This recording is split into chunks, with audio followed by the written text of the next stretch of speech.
اللہ رب العزت کا کروڑ مرتبہ شکر کہ جس کی توفیق سے ماہ رمضان المبارک کی ان بابرکت گھڑیوں میں دوسرا جمعہ ادا کرنے کے لیے ہم اللہ کے حضور سر بسجود ہونے کے لیے جمع ہیں۔ اللہ سے دعا ہے کہ اللہ تعالی ہم سب کا یہاں مل بیٹھنا اپنی بارگاہ میں قبول فرمائے۔ بے حد درود و سلام نبی مکرم جناب حضرت محمد مصطفیٰ صلی اللہ علیہ وآلہ وسلم کی بارگاہ میں کہ جن کی محنتوں سے یہ پیارا دین ہم سب کو نصیب ہوا، اللہ سے دعا ہے کہ اس دین کو بطور نظام دنیا پہ رائج کرنے میں اپنا کردار ادا کرنے کی توفیق عطا فرمائے۔ جس دین کے ہم ماننے والے ہیں وہ دین بڑا خوبصورت ہے، اور اس کی خوبصورتی کیوں نہ ہو، خالق کائنات خود فرما رہا ہے کہ میرے نزدیک جو دین ہے فقط دین اسلام ہے۔ ان الدین عند اللہ الاسلام۔ دوستو، دین بڑا آسان ہے، دین بڑا سیدھا سادہ ہے، نہ اس میں کوئی تکلف ہے، نہ اس میں کوئی پریشانی ہے، نہ کسی قسم کا الجھاؤ ہے، بلکہ اس کے برعکس اس میں راحت ہی راحت ہے اور سکون ہی سکون ہے۔ دین اسلام کی خوبصورتی یہ ہے کہ یہ صرف چند عبادات کا مجموعہ نہیں بلکہ مکمل ضابطہ حیات ہے جو انسان کی ظاہری اور باطنی زندگی کو سنوار دیتا ہے۔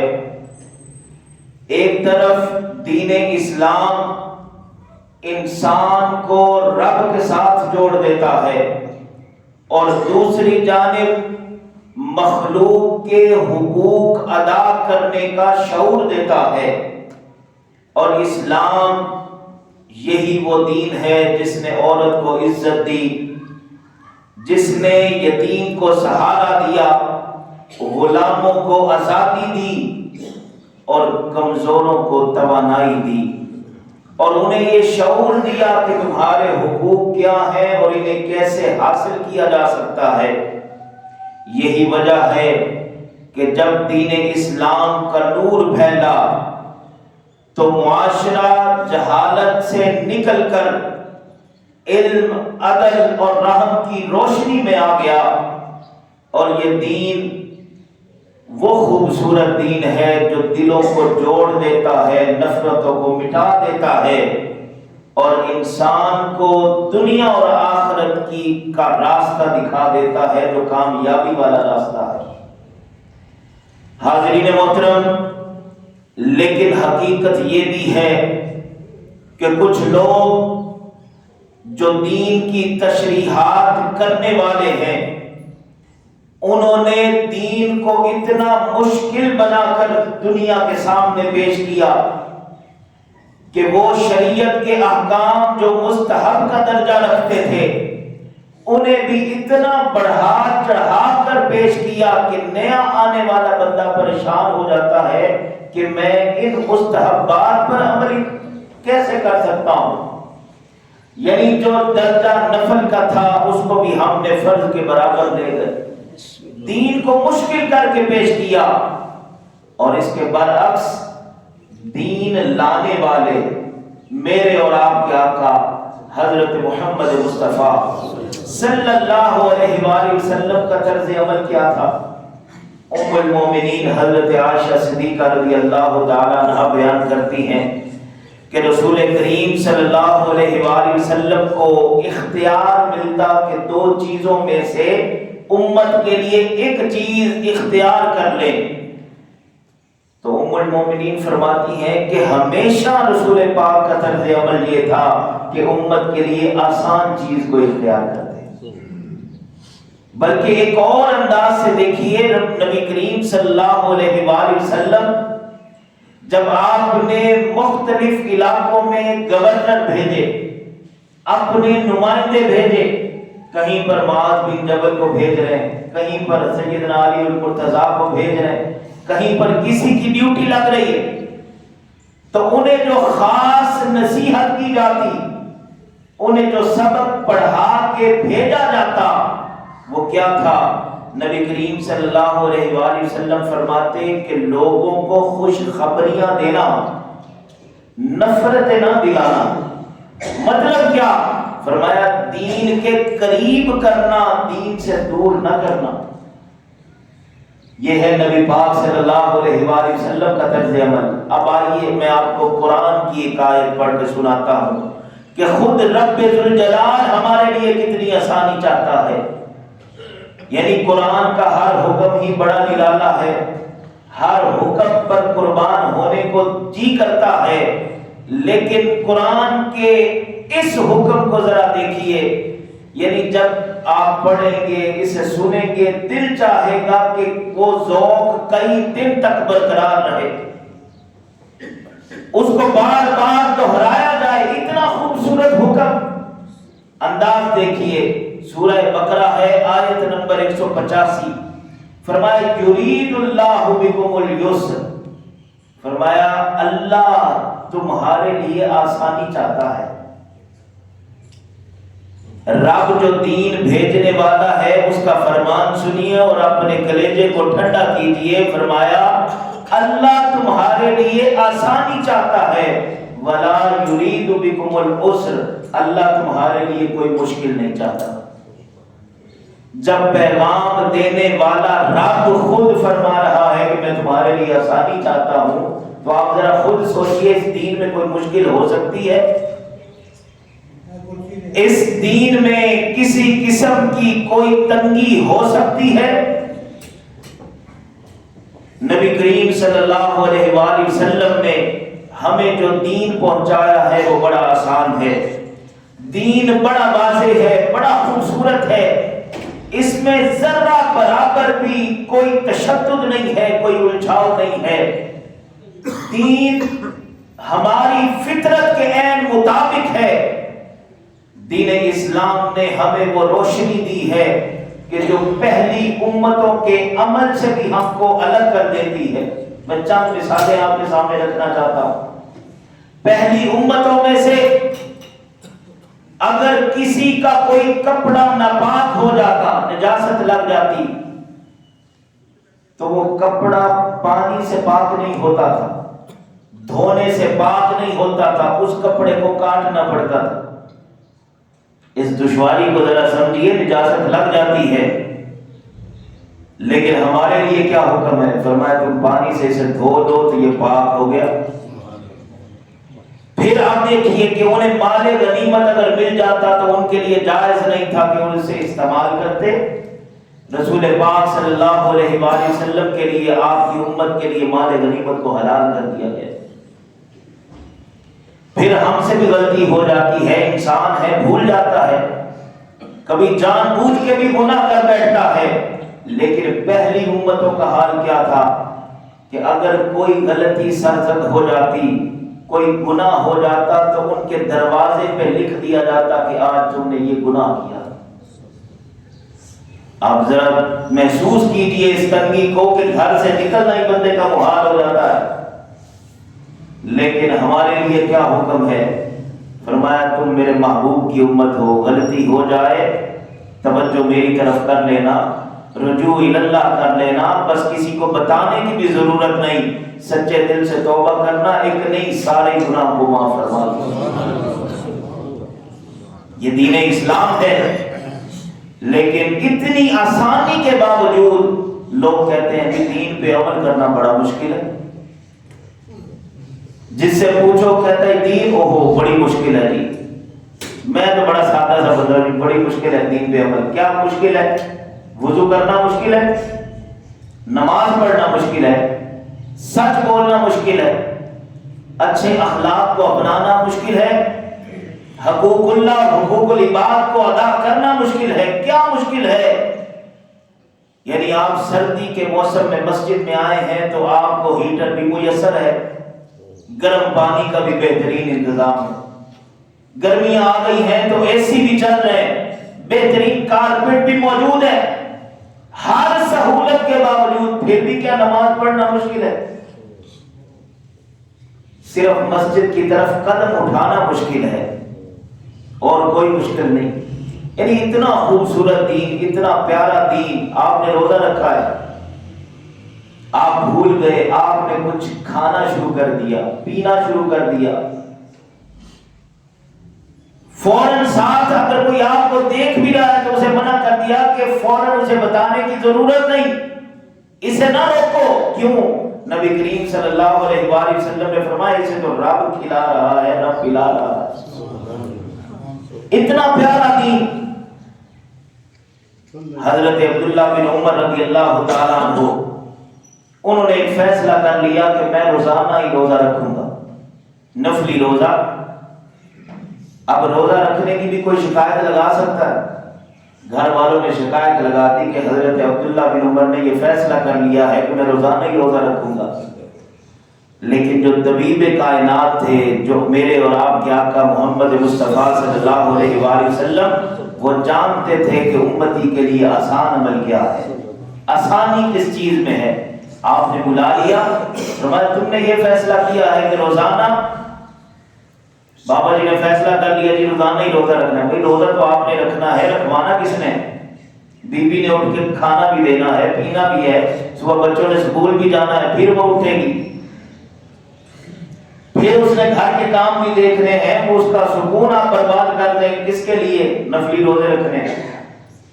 نبی کریم صلی اللہ علیہ وآلہ وسلم نے تربیت کس انداز میں کی؟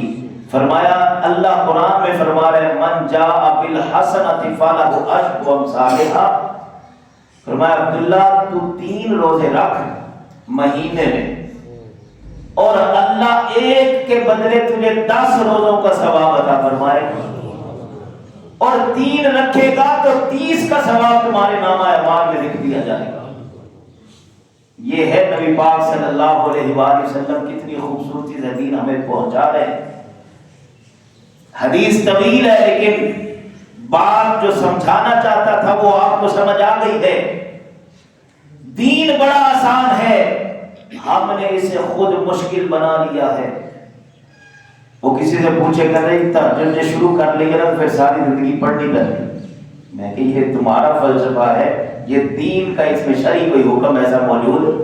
وہ جی کوئی عمرے پہ چلا جائے تو پھر اسے حج بھی فرض ہو جاتا ہے، وہ دیکھو قرضہ دینے پیسے نہیں تھے، حج بھی میں فرض ہو گیا۔ خود ساختہ دین ہم نے بنا لیا۔ وہ ایک میسج فارورڈ کے لیے آتا ہے، 10 لوگوں کو فارورڈ کر دیں، یہ جناب نہ آؤ دیکھا نہ داؤ دیکھا نہ کوئی تحقیق کی، بس یہ آگے فارورڈ کرتے چلے جاؤ، سچ ہے جھوٹ ہے، ہم نے خود مشکل بنا لی اپنے لیے۔ دین بڑا آسان ہے۔ نبی کریم صلی اللہ علیہ وآلہ وسلم نے تو ائمہ مساجد کو سختی سے یہ بات کہی ہوئی تھی، فرمایا جب اپنی نماز پڑھو تو جتنی مرضی لمبی پڑھنا، لیکن جب لوگوں کو پڑھاؤ تو پھر درمیانی پڑھانا، مختصر پڑھانا۔ حضرت معاذ بن جبل بڑے پیارے صحابی رسول ہیں، بڑا مقام ہے ان کا، ایک مسجد میں امام بن گئے، ڈیوٹی لگ گئی، تو انہوں نے ایک نماز میں سورہ بقرہ کی تلاوت کر دی، پوری سورہ بقرہ پڑھ دی۔ اب پیچھے ایک مزدور بھی تھے جو سارا دن اونٹ چراتے تھے، انہوں نے جب تک برداشت ہوا وہ کھڑے رہے، لیکن جب برداشت نہ کر سکے تو انہوں نے نماز توڑی اور الگ ہو کے اپنی پڑھ لی اور ایک سائڈ پہ بیٹھ گئے۔ نماز مکمل ہوئی تو لوگوں نے بڑا انہیں برا بھلا کہا کہ یہ تم نے کیا کیا، تم سے قرآن نہیں سنا جاتا، اتنا بھی نہیں کر سکتے؟ تو انہوں نے بڑے غم زدہ ہوئے کہ اکیلے تھے، کہا میری نیت میرا رب جانتا ہے کہ میں نے کس لیے نماز کو توڑا، میری طبیعت کی اجازت نہیں دے رہی تھی۔ تو کہنے لگے تم نے مجھے بڑی تکلیف پہنچائی ہے، میں تمہاری شکایت نبی پاک صلی اللہ علیہ وآلہ وسلم کو پہنچاؤں گا۔ نبی پاک صلی اللہ علیہ وآلہ وسلم کی بارگاہ میں پہنچے تو حضرت ابو مسعود انصاری، آپ کہتے ہیں میں وہاں موجود تھا، میں نے نبی کریم صلی اللہ علیہ وآلہ وسلم کو اتنا غصے میں کبھی نہیں دیکھا تھا۔ آپ نے فرمایا بلاؤ نہ ذرا معاذ بن جبل کو. بلایا گیا. فرمایا میں تمہیں کس نے اجازت دی کہ تم سورہ بقرہ کی تلاوت کرو؟ فرمایا میں لوگوں کو دین کے قریب کرتا ہوں، تم اپنے عمل سے دین سے دور کرتے ہو. باقاعدہ انہیں ڈانٹ دیا اور ان کی تربیت کر دی، اور آنے والی امت کو اور ہر امام کو یہ بتا دیا کہ لوگوں کو جب نماز پڑھاؤ تو پھر درمیانی پڑھانا. حاضرین محترم، میں بات کر رہا ہوں کہ دین بڑا ہی آسان ہے. اور پھر امام الانبیاء کا اپنا طرز عمل دیکھیے. آقا کریم صلی اللہ علیہ وآلہ وسلم فرماتے ہیں کہ میرا دل چاہتا ہے کہ میں نماز لمبی پڑھاؤں، لیکن پھر مجھے کسی بچے کے رونے کی آواز آتی ہے اور میں یہ سوچتا ہوں نماز کس کی ہے؟ اللہ کی. نماز کس کے لیے؟ اللہ کے لیے. خیال کن کا رکھا جا رہا ہے؟ بندوں کا. فرمایا میرا دل چاہتا ہے کہ میں نماز لمبی پڑھاؤں، پھر مجھے بچے کے رونے کی آواز آتی ہے تو میں یہ سوچتا ہوں اس کی ماں پریشان نہ ہو جائے، اس ڈر سے میں اپنی نماز کو مختصر کر لیتا ہوں. دین اسلام کو اللہ رب العزت نے بڑا پیارا کر کے بھیجا ہے. دیکھیے کہ آپ نکلے ہیں بچوں کے ساتھ آؤٹنگ کرنے، سفر آپ کا لمبا ہے. اللہ رب العزت نے فرمایا مجھے تمہارا یہ طرز عمل بھی بڑا پسند ہے. نبی پاک صلی اللہ علیہ وآلہ وسلم نے فرمایا ہمارا حصہ بھی اس میں شامل کر لو. نکلے تو تم بچوں کے ساتھ ہو سیر کرنے کے لیے، کسی اور غرض سے سفر کر رہے ہو. اب تم نے اتنا سفر طے کر لیا ہے، اب کیا کرنا ہے؟ 4 فرض ہیں ظہر کے، 4 نہیں پڑھنے، تم نے 2 پڑھنے. عصر کے 2 پڑھنے ہیں. اللہ رب العزت نے اپنا حصہ بھی اس میں شامل کر لیا. اب ایک اور مثال سنیے. نبی کریم صلی اللہ علیہ وآلہ وسلم نے فرمایا دسترخوان پہ تم بیٹھے ہو، کھانا تیار ہو چکا ہے اور بھوک تمہیں شدت کی لگی ہے، اور ادھر نماز عشاء کے لیے جماعت بھی تیار ہو چکی ہے. اب دیکھیے یہ مسئلہ روٹی کا ہے. وہ پنجابی میں کسی نے کہا تھا نا کہ ڈھڈنا پہیاں روٹیاں تے سبے گلا کھولیاں. علامہ اقبال رحمۃ اللہ علیہ کے سامنے ایک مولانا تقریر کرتے چلے جا رہے ہیں تو ایک بندے کو دیکھا اسے شدید بھوک لگی ہے. تو علامہ نے وہی لکھا، کہا مولانا فاق کا کشف و درس شریعت سے کیا غرض؟ جس کو بھوک لگی ہے فاق کا کشف و درس شریعت سے کیا غرض؟ اس کے شکم کی آگ کو تو روٹی چاہیے. مولانا درس بعد میں دینا، پہلے سے روٹی کھلا دو، اس سے پہلے روٹی دو، اسے روٹی کی ضرورت ہے، شریعت کے احکام بعد میں سنانا. تو نبی پاک صلی اللہ علیہ وآلہ وسلم نے کیا فرمایا؟ فرمایا جب تمہیں بھوک لگی ہو تو پہلے کھانا کھا لو، بعد میں جماعت میں شامل ہو جاؤ. یہ ہے دین اسلام. اتنا پیارا دین کہ جو ہماری بھوک کا بھی خیال رکھتا ہے، جو تمہاری نیند کا بھی خیال رکھتا ہے، جو تمہارے وجود کا بھی خیال رکھتا ہے، جو تمہاری روح کا بھی خیال رکھتا ہے، جو تمہارے اخلاق کا بھی خیال رکھتا ہے، جو تمہاری معیشت کا، معاشرت کا، ہر چیز کا خیال رکھتا ہے. وہ دین ہم اس سے کیوں دور بھاگتے ہیں؟ اگر ہم چاہتے ہیں کہ اس دین کی بہار ہماری زندگی میں آ جائے تو پھر خاندان کے رسم و رواج کو چھوڑو، دنیا کے طور طریقوں کو چھوڑو، آؤ دین اسلام بڑا پیارا دین ہے جسے رب نے خود پسند فرمایا ہے، جسے رسول پاک صلی اللہ علیہ وآلہ وسلم لے کر آئے ہیں. وہ دین بڑا پیارا ہے، اس کا ہر حکم بڑا پیارا ہے، ہر عمل بڑا پیارا ہے. اس دین کو اپنانا شروع کر دو، اللہ تمہاری زندگی میں آسانیاں پیدا فرمانا شروع کر دو. لیکن اگر تم نے اس دین کے مقابلے میں اور چیزوں کو ترجیح دی تو پھر زندگی مشکل سے مشکل تر ہوتی چلی جائے گی، کیونکہ دنیا کو تم کبھی راضی کر ہی نہیں سکتے. فرمایا دین اسلام کو اپنانا شروع کر دو، جو رسول پاک دین لے کر آئے ہیں اسے اپنانا شروع کر دو، اللہ تمہاری اس زندگی کو بھی اور آنے والی زندگی جو نہ ختم ہونے والی ہے اللہ اس کو بھی تمہارے لیے کامیابی کا ذریعہ بنا دے گا۔ کرنا کیا ہے؟ دین اسلام پر عمل کرنا۔ آپ دیکھیں نا تراویح کی نماز نبی پاک صلی اللہ علیہ وآلہ وسلم نے 3 دن پڑھائی، چوتھے دن لوگ آئے، مسجد بھری، لیکن نبی پاک صلی اللہ علیہ وآلہ وسلم خود تشریف نہیں لائے۔ فرمایا میں نہیں چاہتا تھا کہ یہ نماز تم پر فرض کر دی جائے، اب یہ سنت کا درجہ رکھتی ہے، اگر کسی وجہ سے رہ بھی جائے تو اس پر وہ پکڑ نہیں ہے جو فرض چھوڑنے پر ہوتی۔ نبی پاک صلی اللہ علیہ وآلہ وسلم نے ہر عمل میں ہمارے لیے آسانی رکھی، اور وہ صحابہ کرام جو کفر کے اندھیروں میں پڑے ہوئے تھے، جب انہیں اسلام کی روشنی ملی تو سیدنا عمر فاروق رضی اللہ تعالیٰ عنہ اپنی زبان سے کیا کہا کرتے تھے؟ آپ فرماتے تھے رضیت باللہ ربا، مولا میں اس بات پہ راضی ہوں کہ تو میرا رب ہے، وبالاسلام دینا، اور میں اس بات پہ راضی ہوں کہ اللہ نے مجھے دین اسلام عطا فرمایا، وبمحمد نبی و رسولا، اور میں اس بات پہ راضی ہوں کہ آقا آپ ہمارے نبی اور آپ کو ہمارا نبی بنا، آپ ہمارے آقا ہیں، میں اس بات پہ راضی ہو گیا۔ صحابہ اکرام تو اس دین کا پرچار کرنے کے لیے پھر دنیا کے کونے کونے تک پہنچے اور بتایا کہ جس دین کو ہم پسند کرتے ہیں تمہارے لیے بھی اسی دین کو پسند کرتے ہیں، اور اسی میں اللہ نے ہر طرح کی کامیابی رکھی ہے۔